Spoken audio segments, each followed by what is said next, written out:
Ah, qui ne se souvient pas de Wall-E? Ce film d'animation américain en images de synthèse réalisé par Steve Stanson est sorti sur nos écrans en 2008. Je sais, je lis très bien Wikipédia. Donc Wall-E, pour ceux qui ne se rappellent pas, c'est tout simplement un film d'animation où l'on suit un petit robot très attachant dont l'objectif est de nettoyer la Terre après le passage des humains. Ce qui m'a toujours marqué dans ce film, c'est la manière dont Wall-E avait de danser à chaque fois qu'il entendait cette musique précisément.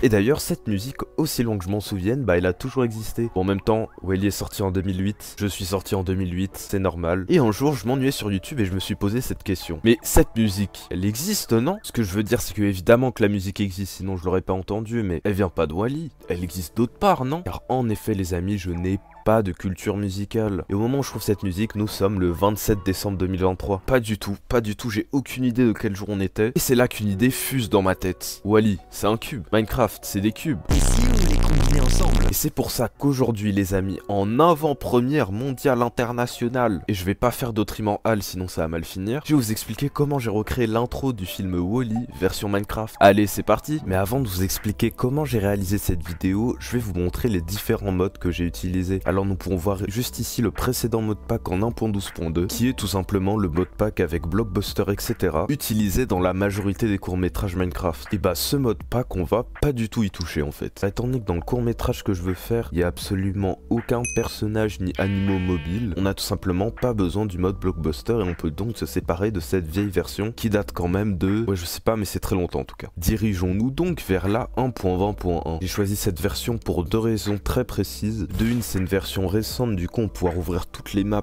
que ce soit les plus vieilles ou les plus récentes. Et de deux, comme la version a un petit peu le temps de vieillir on va dire, et bah il y a pas mal de modes sur cette version. Voici les modes que j'ai installés. Sodium, Sodium Extra, Indium et Iris Shader qui vont nous permettre de remplacer Optifine tout en ayant de meilleures performances. Ce qui va nous être très utile vu que Distant Horizon ne fonctionne pas en replay mode. En parlant de lui, je l'ai installé pour avoir de meilleurs mouvements de caméra ainsi que pour faire des rendus en 4K. Et enfin World Edit pour couper des trucs mais en fait j'en ai pas eu besoin du coup c'est bon. Ensuite passons au shader. Astralex va nous servir pour les plans dans l'espace avec son ciel étoilé. Le Complementary Unbound est très proche du Ray Tracing et c'est pour ça que je l'ai utilisé proche de la galaxie. Dr Destin, non je sais plus, d'ailleurs je l'ai pas utilisé. Et le Site Dur Vibrant pour les réglages sur Terre avec un petit réglage. Normalement c'est le choc à pic, j'ai aucune idée de ce que Shader fout là, mais ok.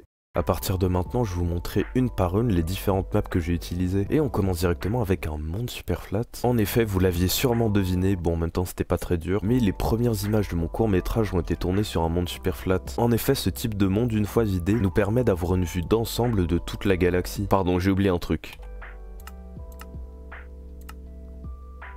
Je disais donc de toute la galaxie. Donc voici donc le ciel que j'ai utilisé. Évidemment, il faudra juste régler 2-3 choses pour enlever le flou ici et la planète. Parce qu'une fois les réglages effectués, on a un ciel vraiment dégagé et vraiment magnifique. On n'oublie pas le replay mode et on passe tout de suite à la map suivante. Donc la seconde map que j'ai utilisée, c'est tout simplement une map de la galaxie dans le même style que la Voie lactée. Une nébuleuse pour les connaisseurs. Je suis pas du tout une nébuleuse, mais je suis trop con. Et on va d'ailleurs tout de suite changer de shader.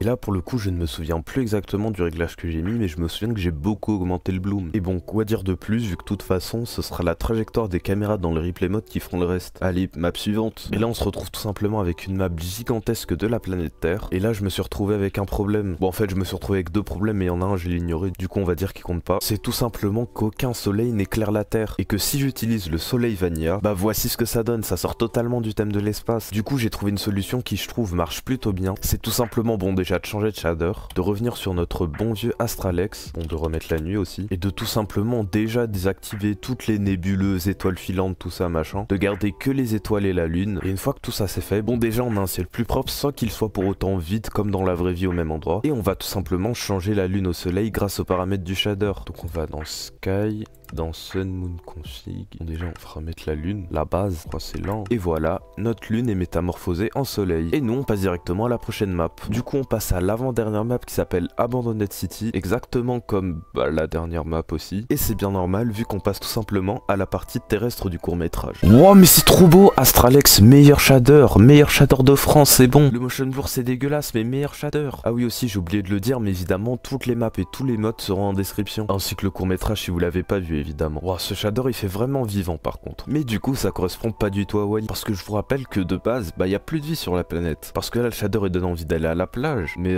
voilà quoi. Attends, du coup on rechange de shader en prenant simplement le choc à pic. Sauf que comme dit en début de vidéo, là on va changer beaucoup plus de choses. Et la tête du shader va radicalement changer. Bon du coup si vous saviez pas, bah voilà, le shader il ressemble à ça, voilà. Du coup petit soleil, petit nuage, eau réaliste, voilà, plante qui bouge. Sauf qu'on va changer ça tout de suite. Les réglages sont inspirés d'une vidéo d'Arsenal Squad que je vous mets en description. C'était une vidéo où il transformait Minecraft en jeu d'horreur et il prenait le choc à pic pour augmenter son fog et ainsi donner un aspect un petit peu plus brumeux, un petit peu plus apocalypse quoi. Et du coup c'est également ce qu'on va faire tout de suite. Du coup on reva dans les options de shader pour la je ne sais combienième fois. Du coup on va en premier dans Atmospherics, dans Fog Densities. Là le fog truc on l'augmente jusqu'à 10. L'atmosphérique density on l'augmente à fond. Et là vous voyez que le jeu il a déjà bien changé par rapport à tout à l'heure. On retourne dans les paramètres du shader. Cette fois-ci on va dans Cloud Density, et c'est tout d'ailleurs. Et le paramètre le plus important, on va dans caméra, on va dans tone mapping, et là on baisse tout simplement la saturation. Bon, il se pourrait que dans le remake de Wally, j'ai un peu plus augmenté le fog et peut-être baissé la luminosité. Et vous pouvez voir que si on fait, je sais pas, un avant-après par exemple, tout bêtement, genre si on compare maintenant et avant, bah il y a quand même une différence pas mal. Bon, désolé, j'ai enlevé le shader, mais peut-être que à la vidéo ça rend bien, mais on voit vraiment pas grand chose pour jouer, donc je vais l'enlever pour la suite de la vidéo. Du coup, si vous avez vu la vidéo de vendredi, je pense que vous avez reconnu cette espèce de grande arche à travers laquelle la caméra passe quand elle arrive sur terre. Et donc du coup juste là, bah là je suis descendu, là ensuite j'ai continué vers là-bas. Et là c'est par là que la caméra arrive pour arriver jusqu'ici dans le deuxième plan. Ce qui me rappelle qu'il est d'ailleurs temps de passer à la dernière map. Et du coup nous voici sur la dernière map. Et attends, mais elle est super grande en fait la map. Franchement cette map là elle ressemble beaucoup à la map que Laylo avait faite sur sa chaîne, où justement il l'avait découverte avec un mode zombie et tout. Donc franchement je pense pas que ce soit la même, mais